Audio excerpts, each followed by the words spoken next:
Take your seats because we start shortly. I am here. I'm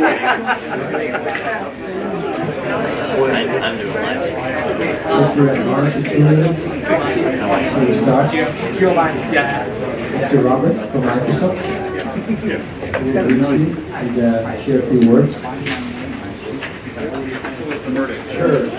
Welcome to Chicago, first of all. I think international visitors here. And the reason why the meeting is here, part of the reason why the meeting is here is because we are Microsoft Technology Center in Chicago. It's one 40 Microsoft Technology Centers around strategy briefings, architecture design sessions,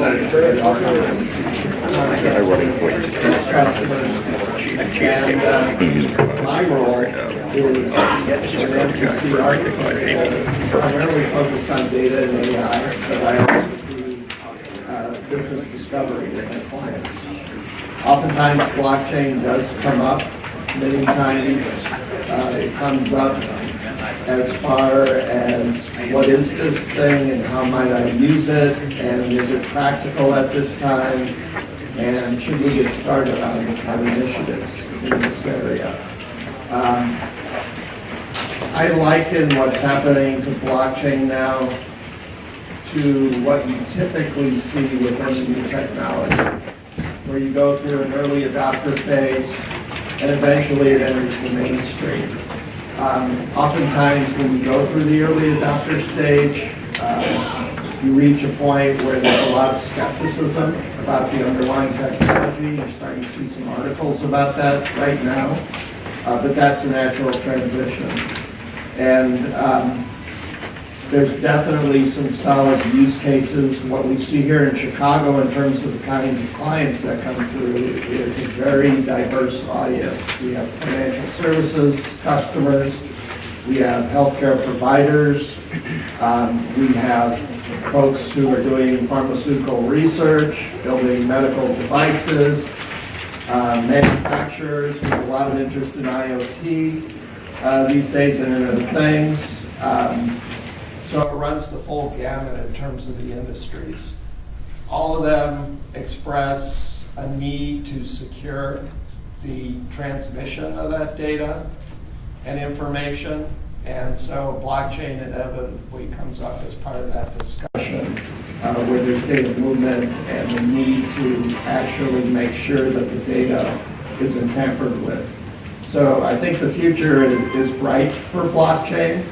I encourage you to ask a lot of questions today. It sounds like a great set of panelists are here with a lot of experience.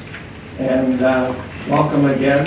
Some of you are going to be coming up to the second floor later on today for some workshops in the Microsoft facility. Please feel free to look at some of the displays and demos that we have up there as well. And I invite you to come back to your local MTC if you want to further explore blockchain in the future. Thanks. Thank you, Robert.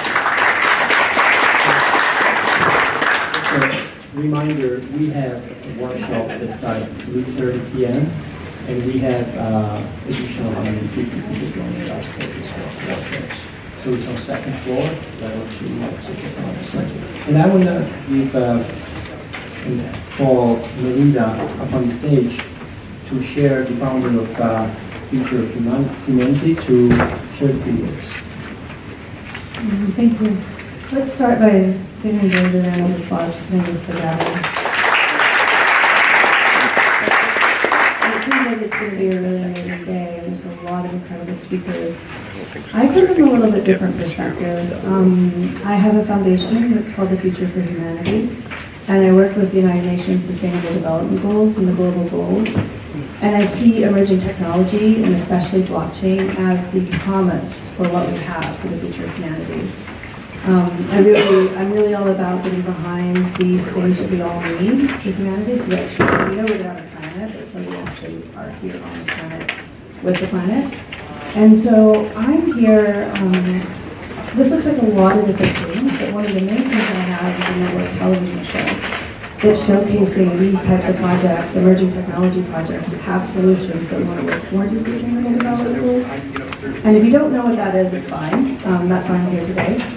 We're doing a little preliminary casting for the television show, looking for emerging tech teams that have interesting projects that are inclusive of blockchain, AI, and that want to go on a global roadmap with us as a competition to see if we can actually solve some of these great big challenges. And I'm also going to do a workshop this afternoon here on the stage with anyone that has a project that wants to be considered either for funding, for resources, for development, to be a part of some institutional and infrastructure projects we're doing with nation states, as well as for the television show. And so what that looks like is I'll just give everyone 3 to 5 minutes to come up, and we'll have a little panel of judges. And you can tell me about your project. We'll film it. It's not major filming. It's more just documentation at this point. And we'll quick step anything we can give. Anything we can give is resources, giving feedback. And especially if you have a project that you don't know how it can work towards the sustainable development goals, then I can really coach you and support in what that might look like. And then we'll be selecting teams to actually be a part of, like it's prime time, so a big show. So thank you, George, for giving me this space. It's an honor to be with you guys. And I'm really excited to see what Chicago has to offer, because the people I know in Chicago are brilliant. And there's some great projects here, and I'm really excited, so thank you for the space. I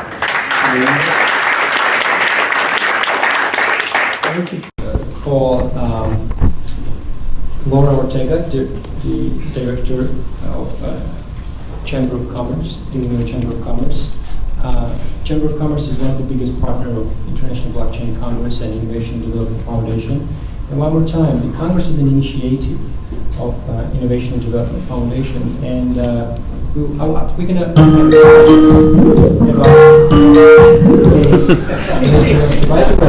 this is the founder.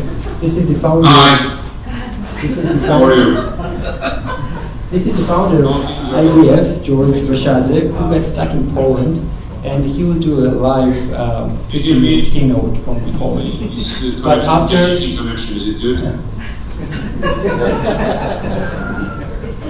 We need to wait for 3 minutes.